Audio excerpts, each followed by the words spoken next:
Esta é mais uma produção da Federação Espírita Pernambucana, para você que curte podcasts. Olá, boa noite a todos. Uma alegria poder... Boa noite, Gui, tudo bom? Boa noite, Edinho, boa noite a todos. Boa noite, sejam todos bem-vindos, né, ao nosso encontro aqui no Consultório de Afeto. Uma alegria poder participar e estar aqui hoje com vocês, podermos juntos, né, vivenciarmos esse encontro, né, esses momentos aqui que certamente serão bastante enriquecedores para todos nós. Meu nome é Edson Caldeira, trabalhador da Federação Espírita Pernambucana, e aqui comigo hoje, né, para apresentar a live, tem o meu amigo Guilherme Coimbra. Né? Guilherme, se apresente, seja bem-vindo, amigo. Obrigado, Edinho, boa noite mais uma vez, né? Sou da Federação Espírita Pernambucana, me chamo Guilherme Coimbra. E lembrando, né, este é um momento, né, que prepara, né, que antecede o encontro de jovens que vai acontecer no dia 14 de outubro, aqui na Federação Espírita Pernambucana, em parceria do editor Ed Luz, a Federação Espírita Pernambucana e a Comissão Estadual de Espiritismo. Então, a gente aproveita para agradecer aos canais parceiros que oportunizam, né, divulgar esse encontro. Né? Também lembramos que no período de 6 a 15 de outubro, teremos a Bienal Internacional do Livro Internacional do Livro de Pernambuco, que vai acontecer no pavilhão do Centro de Convenções, aqui em Recife, Pernambuco. Então, a gente aproveita, pede para que vocês possam curtir, compartilhar, divulgar, né? Divulgar a mensagem tão importante para os corações de todos nós. E a gente aproveita também, enquanto o Jorge vai se preparando, que hoje a temática que ele vai abordar é a vida é um grande presente. Ele terá aproximadamente 10 minutos para poder abordar acerca da temática. Certo, Gui? Certo, só acrescentando também, né, que é essa live, né, tem parceria com a Ed Luz, a Federação Espírita Pernambucana e a CEE, que é a Comissão Estadual do Espiritismo. E agradecer também aos canais parceiros, que são quase 40. Quase 40, isso mesmo. Muito bacana. E como dito, né, na noite de hoje, o Jorge vai nos trazer acerca da vida é um grande presente, né? E nesse momento que nesse mês, né, que se ressalta, se busca ressaltar justamente a vida, né? A vida tão importante e necessária a cada um de nós, né?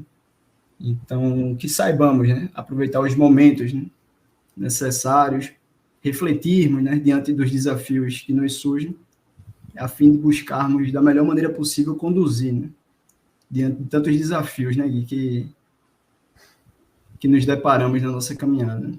Mas certamente ainda necessários, né, a cada um de nós. Né? É verdade. Nós temos um passado a resgatar, um presente a viver e um futuro a construir, né? A gente não pode sair atropelando as coisas, sempre um degrau de cada vez, né? Então, é sempre importante focar no momento de hoje, principalmente, para que a gente possa reconstruir aquilo que fizemos de errado e construir o que é de bom em nós mesmos e no próximo. Isso mesmo. Como nos é dito, né? Somos viajantes do universo, né? Estamos aqui hoje, mas temos um passado que, graças ao bom Deus, né, envolvidos nesse véu do esquecimento, a gente não lembra, né? Mas, enquanto espírito, nós trazemos as nossas tendências, né? E nessa busca do autoconhecimento, a gente precisa, né, aproveitar essas oportunidades para evoluirmos, né, seguirmos a nossa trajetória. Boa noite, Jorge Elahá. Seja bem-vindo. Opa, boa noite. Como é que estão vocês? Tudo bem? Tudo em paz, Jorge. Tudo bem. Muito bom tê-lo conosco aqui e abordando uma temática tão importante, né, tão atual. Os dias atuais, a vida é um grande presente. Só repetindo, o Jorge vai ter 10 minutos, Jorge, para você falar acerca da tal temática e, posteriormente, poder responder as perguntas que certamente surgirão aqui. Seja bem-vindo. Pois é, hoje o nosso assunto é um assunto que toca bem de perto a gente nesse momento aí de tantas discussões sobre o período chamado Setembro, né? Ou parte do Setembro Amarelo, mas eu quero dar meu boa noite para você, Edson, para você, Guilherme. Boa noite para vocês, tudo bem? Deixa eu saber de vocês um pouquinho antes. Você trabalha com o quê, Guilherme? Boa noite. Eu sou voluntário lá da federação, né? Eu participo do Grupo Alvorada, que é o grupo musical que tem lá. Estou, assim, caminhando para, quem sabe, um dia também evangelizar lá, né? Sou evangelizando da J3. Aí, quem sabe, um dia evangelizo também lá. Opa, muito bom. E você, Edson? Olá, Jorge. Também, assim como eu, sou da Federação Espírita Pernambucana, né? Trabalhador voluntário, especificamente no DIS, né? Departamento de Infância e Juventude da Federação, trabalho com a mocidade, né? Um grupo mais velho da mocidade, na coordenação. Ah, legal, muito bom. Excelente. Pois é. Essa leitura que a doutrina espírita nos oferece da reencarnação,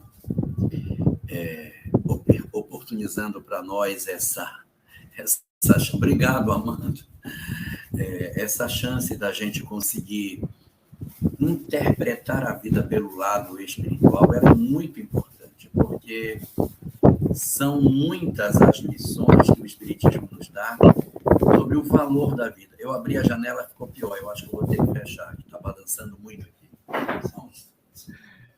Tranquilo, gente. Pronto. Acabou o barulho. Então, assim, a leitura que a doutrina espírita nos oferece sobre a vida é muito transcendente, é muito diferente daquilo que a gente costumeiramente vê quando olha pela vida material. Ter a possibilidade de saber que sou um espírito imortal, encarnado na Terra, para viver um período de aprendizado e de transformação, é um negócio fantástico, porque é a chance que a gente possui de fazer uma grande mudança na nossa história de vida. E essa leitura a gente não tem quando não percebe a vida imortal que Deus nos concede. A gente vai perceber o quê? Apenas uma vida como se ela fosse um fatalismo biológico. Meus pais são, na verdade, um grupo de pessoas que simplesmente me deram material genético. Então, você tem uma leitura muito rasa em que as pessoas caminham para o envelhecimento e para a morte. É muito decepcionante a leitura de vida que o materialismo nos oferece. E, além de tudo isso, não explica a vida, não explica os fenômenos. Mas quando você faz a leitura espírita da vida, não somente você tem uma visão muito mais profunda do sentido da existência, como explica a vida. Aí você consegue entender, sim, agora eu entendi. Por que eu sou assim? Por que dessas comunicações? Por que dos fenômenos que existem? Então, o Espiritismo ele não somente dá sentido a tudo que nos oferece, como ele também, por si só, ele já consegue se provar. Eu poderia ter uma doutrina que explicasse, mas que ela mesma não se justificasse. Eu poderia ter uma tese de como é que a vida se manifesta, mas essa tese não se sustenta do ponto de vista da comprovação científica desse fato. Mas quanto mais o tempo vai passando, mais a ciência vai se curvando diante dessa realidade bastante objetiva, que é a da existência da vida, da vida transcendente, da vida imortal.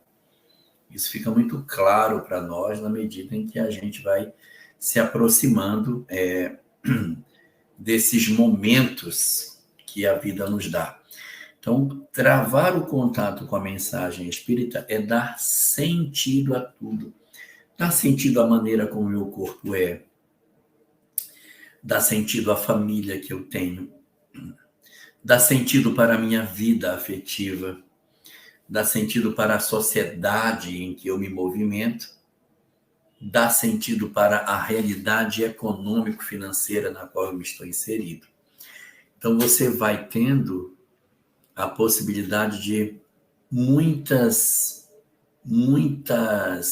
formas diferentes de interpretar as coisas pelo lado espiritual. Se você não tem essa leitura, as dores do mundo parecem enormes e a gente não consegue lidar com a imensidão de problemas que naturalmente a vida nos oferece. Então, é realmente uma força espiritual muito grande. Às vezes a gente passa por um drama familiar, a orfandade, a pobreza, uma doença degenerativa, uma perspectiva sombria com relação ao amanhã. E se eu não tenho uma visão de mundo voltada para a ótica espírita, tudo fica muito grande. Como pesa, como é difícil atravessar os dramas da vida se eu não possuo as respostas espirituais que o mundo pode me oportunizar. Então aqui fica assim a compreensão de que a gente, quando se aproxima da verdade espírita, descobre que a vida realmente é um grande presente. Só que essa conceituação como presente só vai aparecer quando a gente verdadeiramente disser: eu agora me vi como espírito. Se eu me vir como se eu fosse um conjunto de células, eu não tenho perspectiva de solucionar os meus problemas e nem de entender o que de fato seja a vida.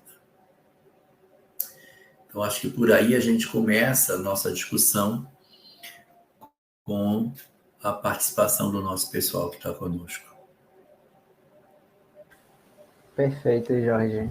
Com certeza, os dramas da vida, né, muitas vezes só são nem solucionados, mas a gente tem um apoio verdadeiro à luz do Espiritismo, né, que é o que dá a base para a gente sustentar. E aí, lendo os comentários, chegou aqui um comentário anônimo, né, pelo nosso formulário, que diz: tenho tanta baixa estima que até para me vestir tenho dificuldade. Não visto roupas que possam chamar a atenção das pessoas. Não gosto que me veja, como eu gostaria de me libertar, né? Então, assim, não é uma afirmação, mas como é que a gente pode ajudar essa pessoa a se libertar? Mas na verdade, a gente não precisa obrigatoriamente ter uma forma de vestir para chamar a atenção das pessoas. Não caracteriza um fenômeno que precisa de uma atenção particular, de uma atenção mais objetiva, o fato de eu não querer roupas que chamem a atenção. Existem muitas pessoas que se vestem de maneira que não chama a atenção de ninguém, mas nem por isso caracteriza baixa autoestima, a ponto de se dizer assim: eu preciso me vestir de modo a chamar a atenção para que eu corrija a minha baixa autoestima. Não. O que faz com que a gente tenha baixa autoestima é o desamor sobre si mesmo, não querer se cuidar. Achar que as pessoas possam nos humilhar, achar que a gente não merece ser feliz, achar que a gente não nasceu para dar certo, achar que as pessoas podem nos maltratar.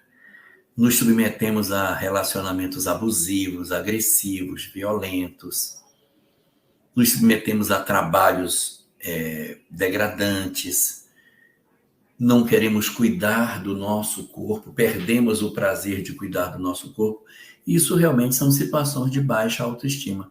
Mas se vestir sem querer chamar a atenção, não caracteriza. Acho que a gente pode viver de forma que se vista, de maneira que não seja tão relevante o aspecto que eu me visto.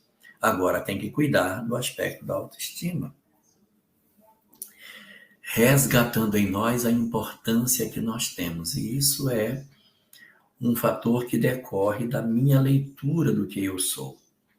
Quando eu faço a leitura espiritual da minha encarnação, e que eu me vejo como um espírito encarnado que teve a oportunidade de renascer, de estar entre os homens, e de, a partir desse, experimentar entre as criaturas poder crescer espiritualmente, eu começo a me observar, a me analisar, saber quais são as minhas fragilidades para que eu consiga vencer. Isso tudo são tarefas inarredáveis nesse processo de crescimento nosso. A gente vai melhorar as nossas condições à medida que isso for passando. E eu estou vendo aqui que esse mesmo anônimo, eu não sei se é a mesma pessoa, mas assim, tento encontrar um sentido para a minha vida, pois não fico feliz com ela. É outra pessoa, né? Então tá. Então aqui nesse primeiro, a gente vê uma pessoa que tem uma baixa autoestima, mas ela está calçada na ideia da roupa. A roupa não. A gente precisa descobrir um valor para nós. E como é que a gente faz para descobrir um valor? A gente descobre o valor procurando grupos que nos aceitem. Às vezes a gente está num grupo familiar que não nos acolhe, estamos num relacionamento afetivo que não nos completa, estamos na convivência de pessoas que nos maltratam. E nós temos necessidade, de alguma forma, de nos sentirmos amados de alguma maneira. Então, o que a gente faz? Procura um grupo social em que a gente possa realizar uma atividade efetiva de realização pessoal junto com alguém que nos valorize. Então, o trabalho assistencial da Casa Espírita é um excelente instrumento para isso, Guilherme. Pegar uma pessoa que tem baixa autoestima e dizer assim, venha conosco, vamos trabalhar junto, vamos distribuir sopa, vamos fazer agasalho, vamos fazer crochê, vamos visitar um hospital. Para que isso? Para que eu descubra que eu sou importante. Para que eu descubra que eu sou capaz de mudar vidas. Mesmo que as minhas roupas não chamem a atenção de ninguém. As minhas roupas não são a maior demonstração da minha autoestima. Mas eu perceber que eu faço falta para alguém. Que eu sou importante para alguém. Ou para algo. Se a pessoa não gostar de gente, cuidar de animais, entrar numa ONG para fazer um trabalho de defesa aos animais, mas algo que você diga, eu fiz diferença na vida de alguém.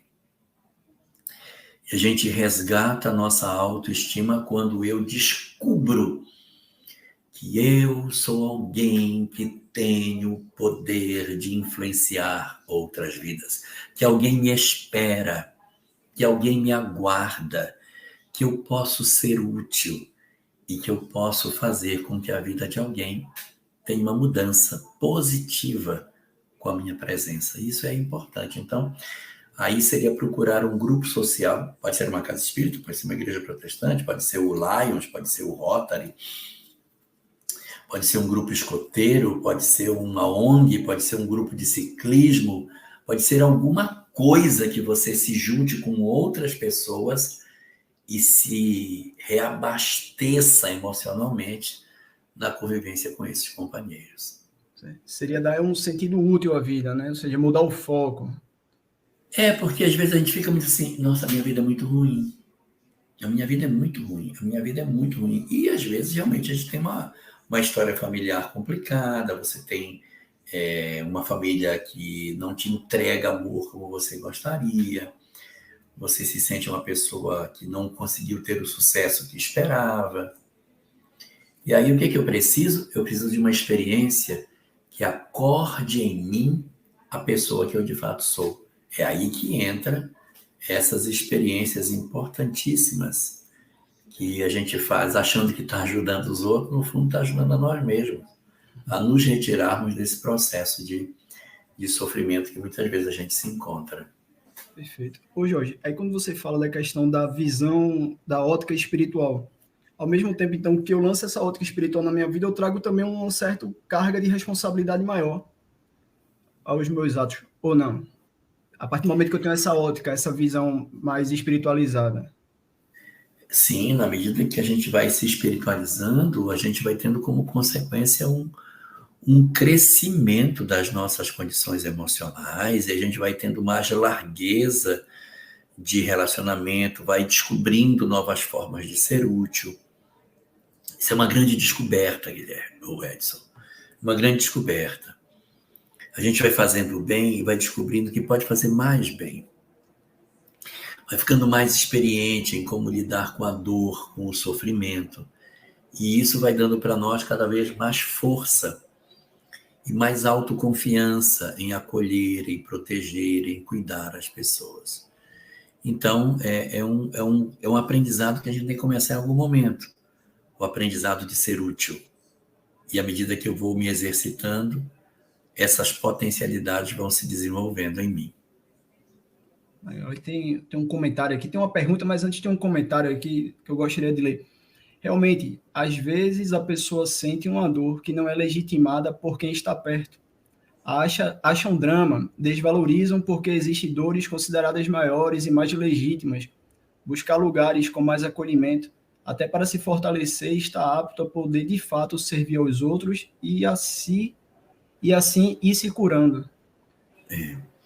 Isso aí é uma coisa importante, Camila, porque muitas das pessoas, elas identificam um determinado grupo onde elas vão procurar compensação afetiva, família. E a família não entrega aquela compensação afetiva nela, e ela insiste até o final da vida em receber a complementação afetiva por um grupo que não vai dar. Então, no caso específico de família, que é um grupo que a gente não tem como se subtrair dele, porque esse grupo é um grupo biologicamente ligado a nós, ele tem laços que não tem como a gente negar, a gente procura compensação em outros grupos sem desconectar do grupo da família. Então, você vai tentando encontrar outros ambientes onde você possa fazer isso. E aí vai acontecendo progressivamente uma alimentação a partir de um outro grupo social que não é exatamente esse que você está acostumado a achar que é o único. Não, eu posso receber a minha complementação afetiva através de um outro grupo social. Quando estou falando de complementação afetiva, eu não estou falando de complementação sexual, estou falando de complementação afetiva. Não é procurar dizer assim, você tem que ir para uma academia e aí você vai encontrar parceiros sexuais lá dentro. Não estou me referindo a isso. Mas procurar uma compensação emocional, se sentir útil, se sentir valorizado, se sentir pessoa, para que você consiga ter um melhor resultado diante das suas dores, né? Então, pergunta aí, Gui. Sim, sim. Nessas relações, né, que a gente busca o afeto, ter, assim, uma aceitação do próximo, às vezes a gente acaba, querendo ou não, se machucando por frustrações, algo que não deu certo no relacionamento. E aí surgiu um comentário anônimo que fala: passei por tantos sofrimentos com meu ex-marido que não consigo ter outros relacionamentos, pois tenho medo de sofrer tudo novamente. Como posso perder esse medo de me machucar, né? A primeira coisa é necessário realmente ter alguém para dividir a vida? Porque não é uma condição que a gente possa dizer que é imperiosa para que você seja feliz ter um parceiro ou uma parceira. E a gente precisa respeitar as nossas próprias emoções. Se eu vivi uma experiência muito traumática no campo afetivo, com um marido violento, possessivo, egoísta, narcisista, que de certa maneira me podou muito e me fez muito infeliz, eu tenho o direito de não querer ter ninguém, de não desejar ter um parceiro. Isso não é sinal de infelicidade. Não ter alguém, não casar com alguém, seguir a vida sem outra pessoa é uma condição de interesse pessoal ou não. Então não se sinta obrigado a ter que reconstruir uma história ao lado de alguém. Espere de maneira serena e tranquila que as experiências que você viveu, elas vivam um natural processo de adormecimento. Se você ainda tem dificuldade de se relacionar com alguém, é porque elas estão muito vivas. Deixe com que o tempo se encarregue de reduzir a agudeza dessas relações, a a vida que você ainda oferece para essas experiências. Elas estão muito vivas dentro de você. Então, se permita, por um tempo, ficar só, ficar sem ninguém, até que você consiga cicatrizar da ferida. Então, dedique-se a outras coisas, dedique-se ao estudo, a alguma atividade que eu não precise de ter alguém na minha complementação afetiva.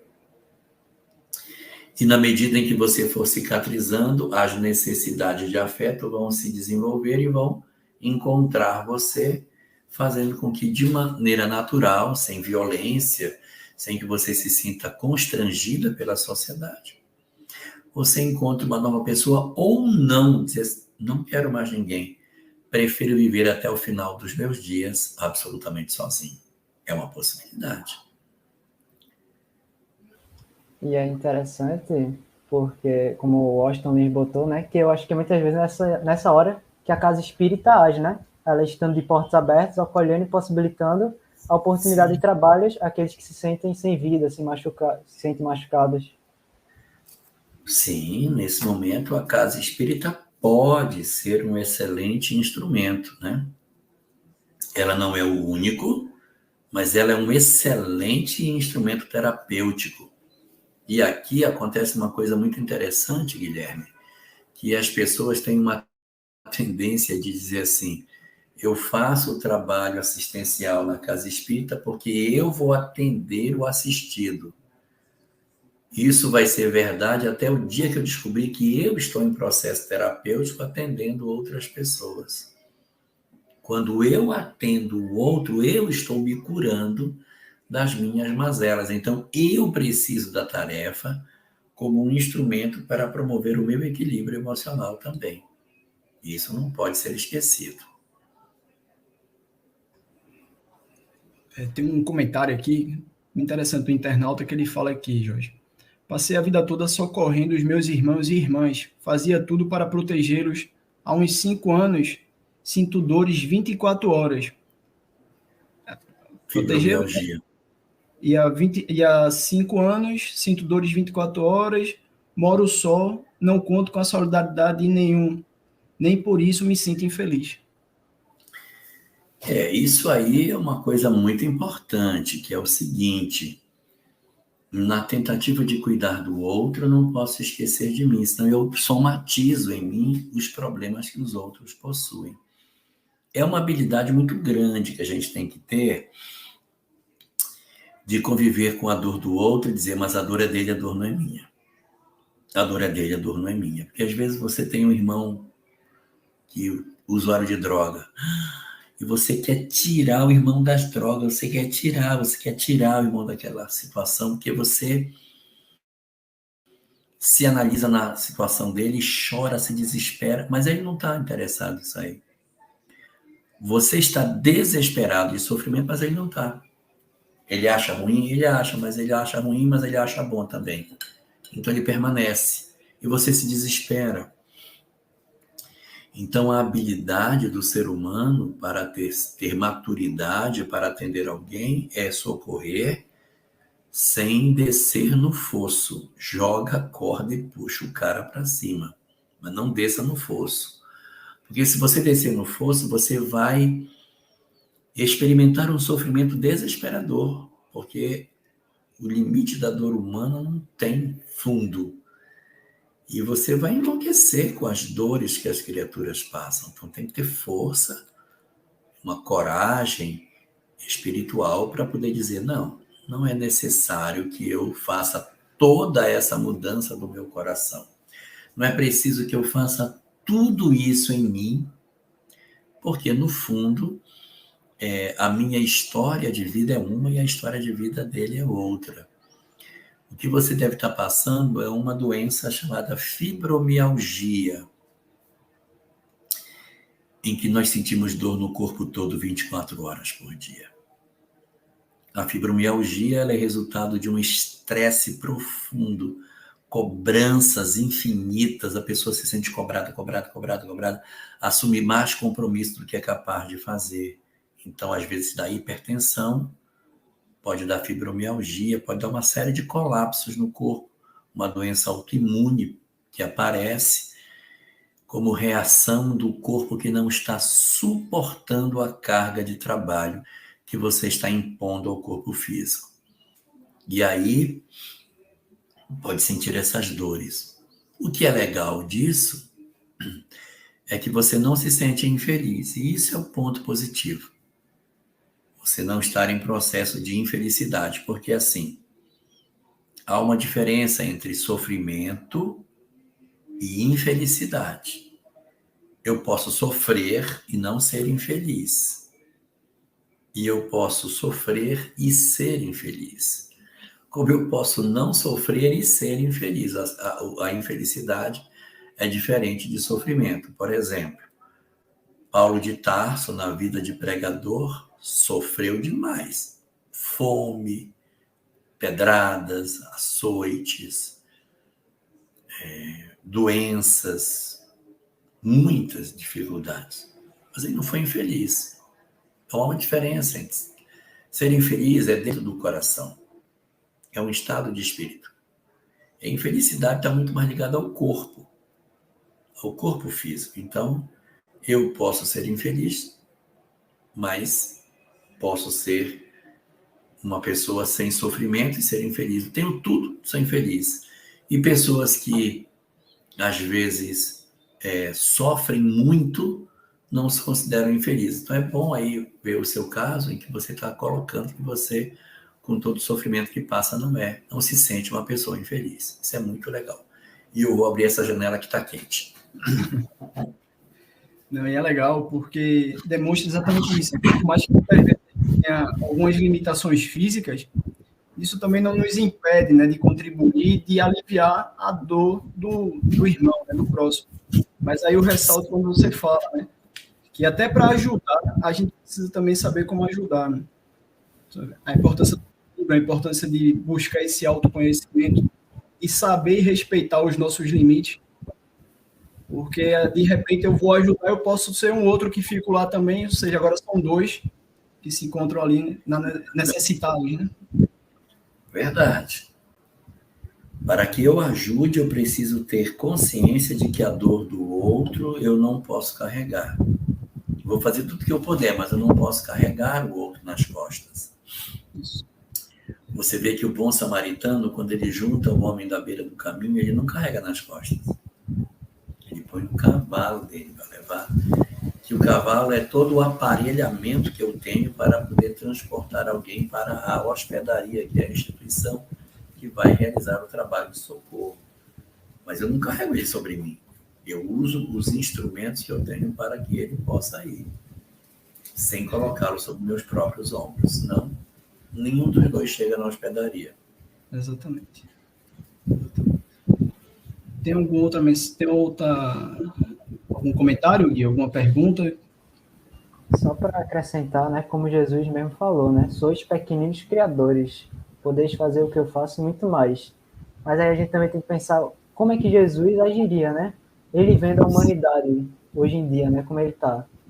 Ele está sofrendo por cada pessoa em sofrimento hoje em dia?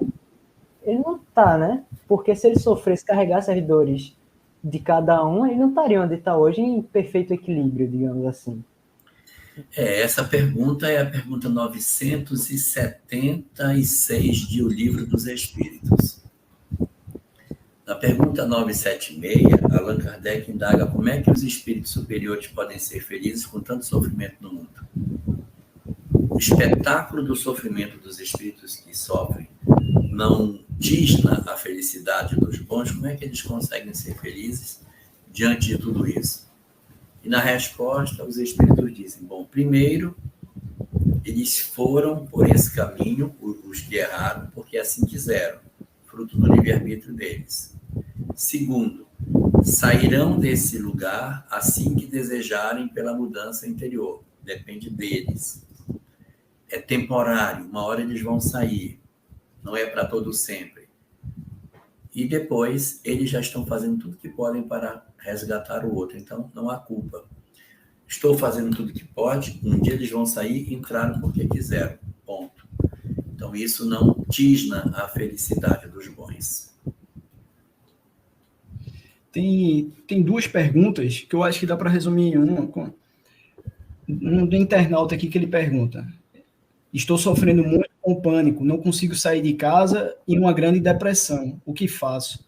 E aí eu junto com a pergunta aqui de Henriques, que ele fala: como ajudar um rapaz de 20 anos com fobia social quando mais novo ele não era assim, desenvolveu, né, essa fobia social?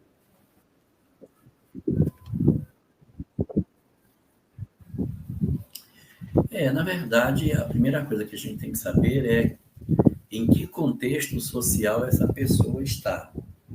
Porque se ele tiver família, o primeiro grupo a ser acionado é a família. A família precisa ser acionada para ajudar. Por isso que a gente vive em família, que é para a família cumprir, de certa forma, esse papel de socorro. Então, a família deve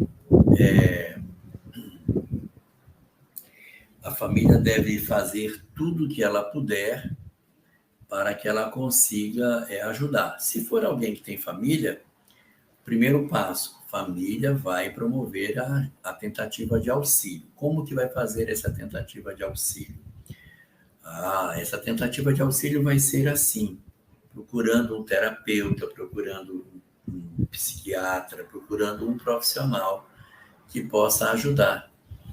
No caso, como ele está dizendo que ele está com uma fobia social, que não consegue sair, muito provavelmente vai precisar de uma medicação para conseguir se estabilizar. Essa medicação não é para ser tomada o resto da vida, é só para tirar a pessoa da crise. Então, você vai tomar por um tempo até você encontrar instrumentação pessoal para vencer esse problema. Quando você encontrar a instrumentação pessoal para lidar com esse trauma, aí você vai reduzindo a medicação e volta a ter uma vida normal. Então, o primeiro ponto a ser identificado aí é se a família está presente. Estando a família presente, acionar a família para que ela ajude. Segunda situação, não tenho família ou a família é indiferente. Bom, aí, se a família não tem esse tipo de recurso, a gente vai utilizar um segundo grupo, que são os amigos. Os amigos podem cumprir esse papel quando a família falha no atendimento das pessoas que têm algum tipo de transtorno.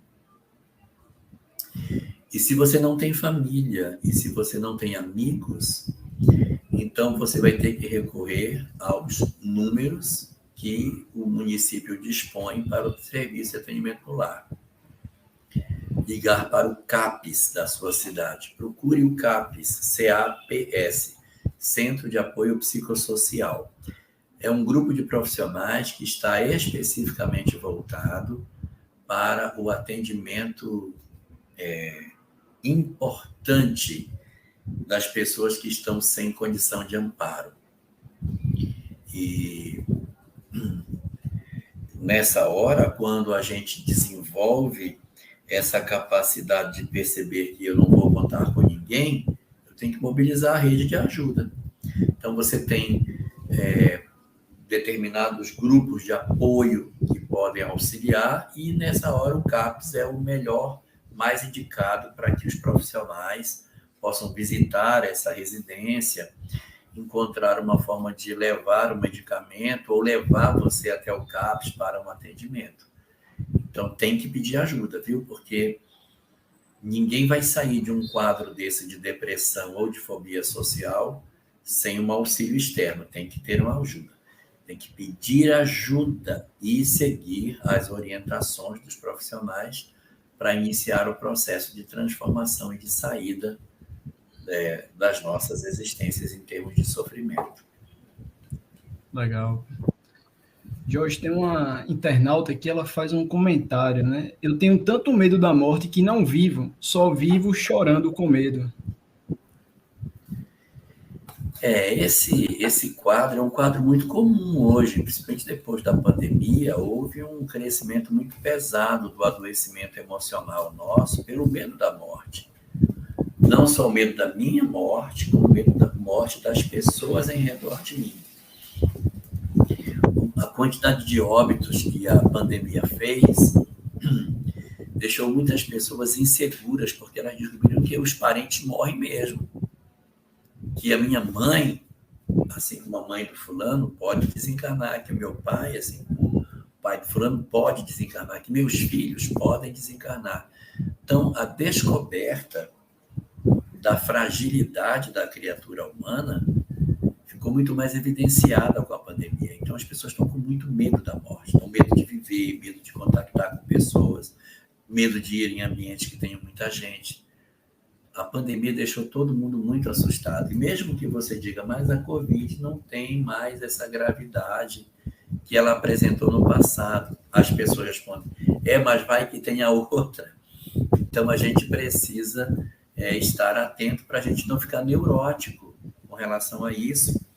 Germófobo, medo de germes, que não contacta com ninguém, não sai de casa, não entra em contato com as pessoas, com medo de se contaminar.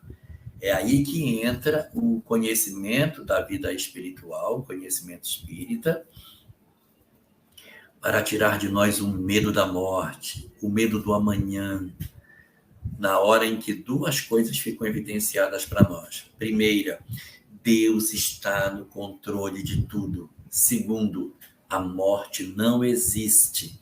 Mesmo que eu me defronte com a morte, eu naturalmente continuarei a existir sem perda de personalidade. Perfeito, né? Surgiu até uma pergunta de um anônimo perguntando como é que a doutrina espírita nos ajuda em momentos difíceis a nos consolar. Eu acho que acabou já sendo respondida, né? Não, mas tem uma coisa legal sobre consolo.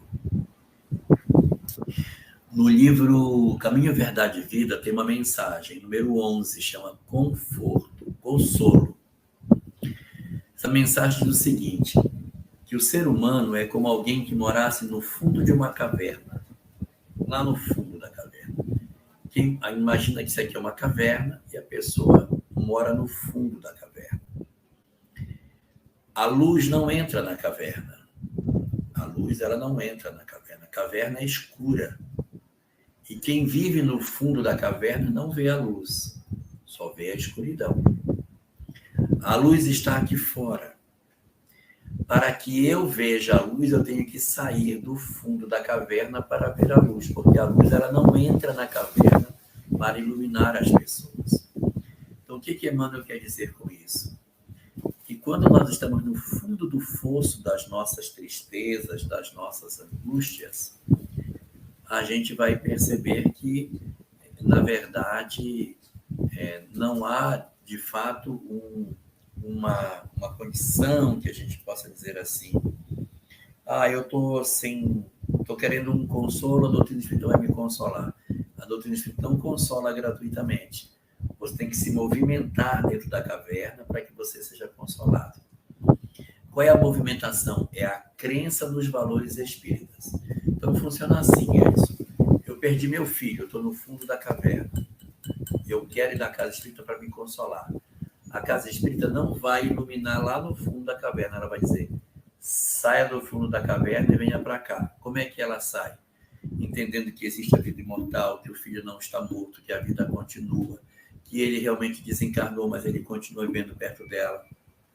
É essa reconceituação da vida que vai consolá-la. Então, esse é o movimento que a gente vai fazer dentro da caverna. Se eu disser assim, não, meu filho morreu e eu quero que venha me consolar onde eu estou, sem me movimentar de onde eu estou, eu não tenho consolo. Eu só tenho consolo se eu me movimentar. Tenho que sair de onde eu estou e dizer, não, agora eu vou mudar meu pensamento. Vou considerar que a vida não é só a vida material, vou considerar que a vida também é a vida imortal, vou considerar que a comunicabilidade dos espíritos existem, então eu vou me apropriar desse conhecimento espírita e automaticamente eu me sinto mais fortalecido e mais capaz de superar os problemas que a vida apresenta. O legal é que ele mostra que o primeiro movimento é nosso, né? Ajuda-te, né? Ajuda-te, que o céu te ajudará, né? Faz primeiro tua parte e tenha certeza que o amparo e a assistência da espiritualidade amiga sempre se faz presente. É mais necessário que nós saímos da nossa zona de conforto, né? Porque é muito confortável dizer assim, olha, eu fui na casa espírita, mas eu não me conforto, não me senti nem um pingo consolado com o que eu vi lá. Por quê? Porque a pessoa queria que, num passe de mágica, o filho voltasse a ser orgânico de novo. Ele não vai ser. Então, para que eu me console, eu tenho que sair de onde eu estou e me apropriar de conhecimentos que me retiram do fosso da caverna que eu me escondo. Perfeito. Vamos lá. Jorge, a gente está falando dores, sofrimentos, perdas, medos.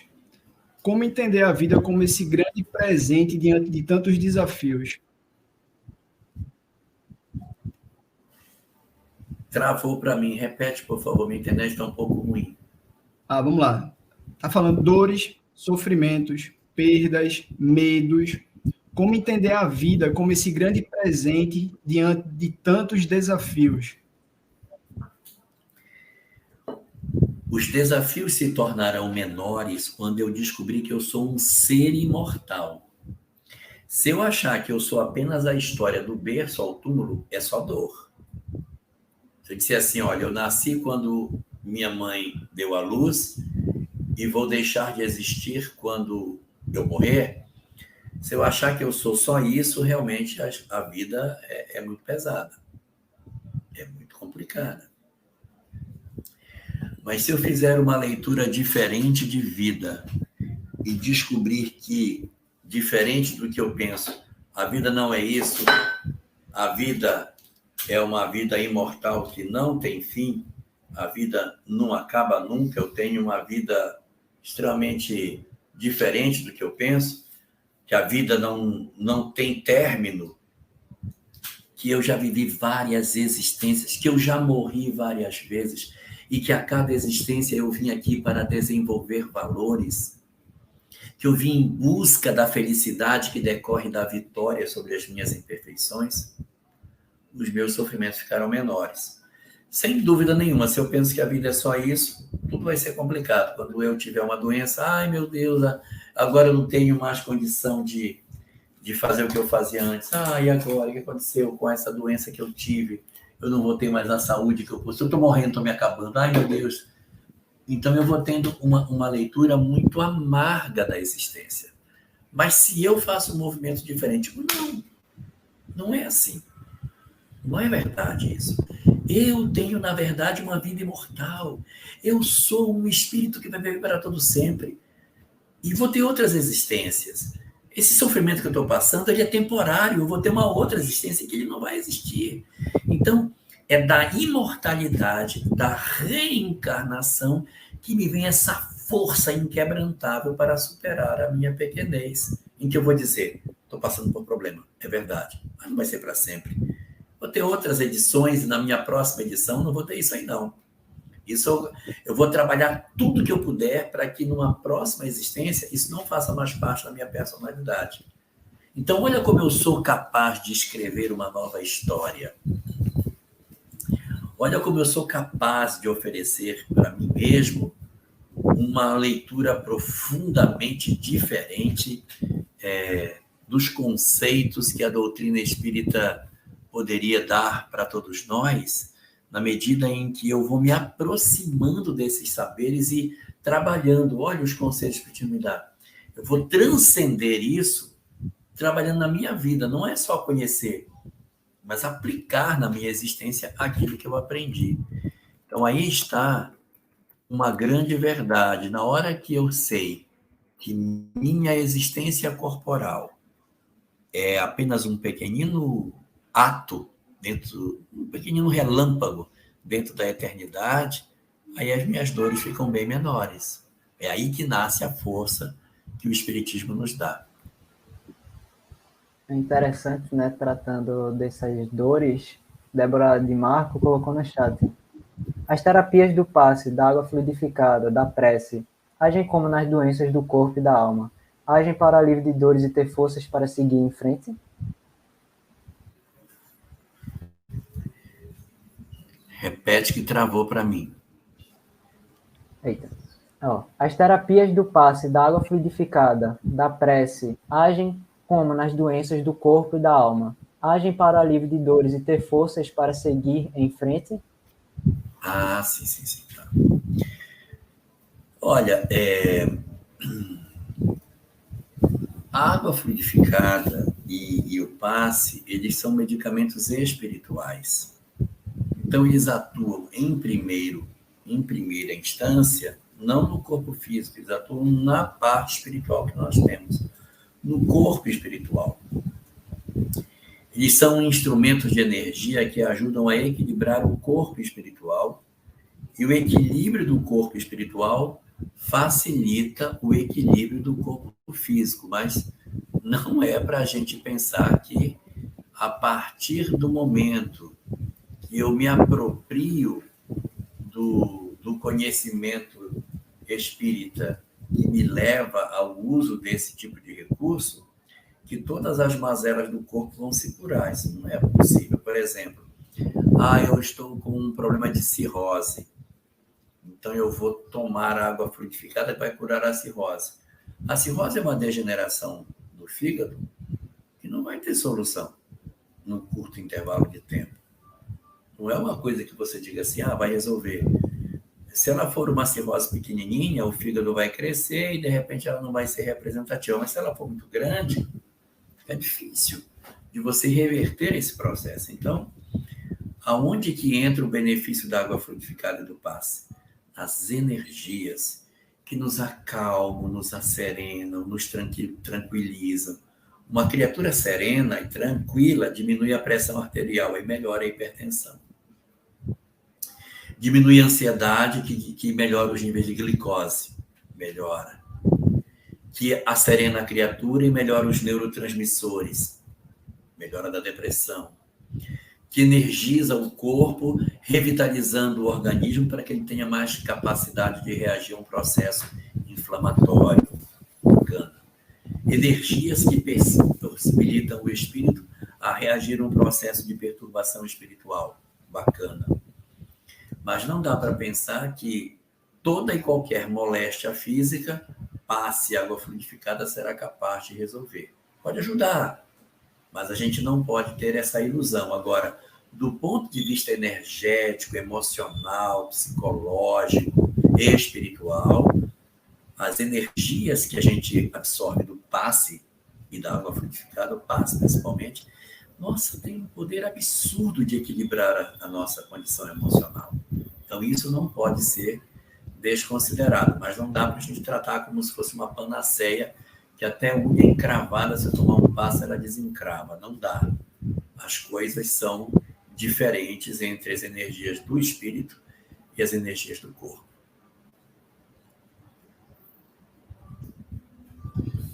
E aqui, já encaminhando para o final, pela adiantada hora, Jorge, temos uma pergunta aqui.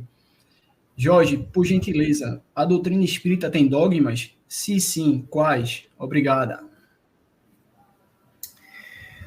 Dogma significa um conceito que não pode ser questionado, uma verdade que não pode ser posta à prova, uma determinada condição de princípio que ninguém pode raciocinar ou questionar. Então, a doutrina espírita, ela não possui esse tipo de instrumento, porque todos os princípios da doutrina espírita, eles são visitados pela lógica e pela comprovação. Imortalidade da alma, como é que prova? Mediunidade prova a imortalidade da alma. Reencarnação, como é que prova? Prova pelas regressões de memória, memórias espontâneas, que garantem a veracidade do fenômeno.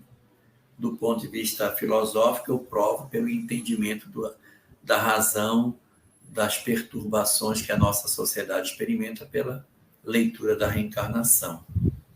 Mediunidade, como é que eu provo? Estudando o fenômeno da comunicabilidade dos espíritos com os homens. Então, aquilo que a doutrina espírita nos acena como sendo um pilar dos seus conceitos, não são princípios que não possam ser questionados. Não. Você pode questionar, você pode analisar, você pode procurar instrumentações que ajudem você a fortalecer esse tipo de verdade. Mas não há na doutrina espírita nada que você diga, isso aqui você não pode questionar, não. Aceite como verdade e vamos para frente. Não há dogmas. Existem axiomas, dogmas não. Axiomas do tipo: Deus é eterno, ele não é imortal. Por que ele é eterno? Porque ele não pode ter princípio. Porque se ele tiver princípio, o que é que tinha antes de Deus? Então ele tem que ser desde o princípio, tá? Mas e o que ele fazia antes de criar? Não, ele tem que ter criado desde que ele surgiu, porque ele não pode se conceber Deus sem estar criando alguma coisa. Então, os conceitos sobre Deus, eles são axiomáticos, mas eles não são dogmas. Por quê? Porque eles são necessários para a construção das verdades que a gente conhece dentro do Espiritismo. E aonde entra esses conceitos axiomáticos? Na possibilidade de nós entendermos que nós somos o limitado querendo compreender o absoluto. Então, a gente percebe pela natureza que existe um Criador, percebe pela sabedoria dele que ele tem que existir para que exista toda essa beleza dessa criação absurdamente bonita que o planeta possui e o universo infinito que existe. A gente olha as estrelas no céu e diz: cara, se Deus fez as estrelas no céu para enfeitar a noite, para que existam aquelas que a gente não vê, se o universo é infinito, infinito, infinito, infinito, só pode ter um Criador, não tem como. Aí eu fico querendo compreender o ilimitado, não consigo. Então, assim, olha, ele não teve princípio e ele não terá fim. E ele cria desde que ele surgiu. Mas ele surgiu quando? Ele surgiu desde o princípio de tudo. Não é um dogma, é um axioma para a gente poder trabalhar, mas não há nada em doutrina espírita que a gente possa dizer: não, isso aí admite como verdade e segue. Nesse caso aqui são verdades axiomáticas, mas a mediunidade, a reencarnação, lei de causa e efeito, imortalidade da alma, comunicabilidade, influência dos espíritos, todos esses princípios são princípios absolutamente submetidos à razão, à lógica e à fé, a ponto de se dizer que fé raciocinada é só aquela que pode encarar a razão face a face em todas as épocas da humanidade.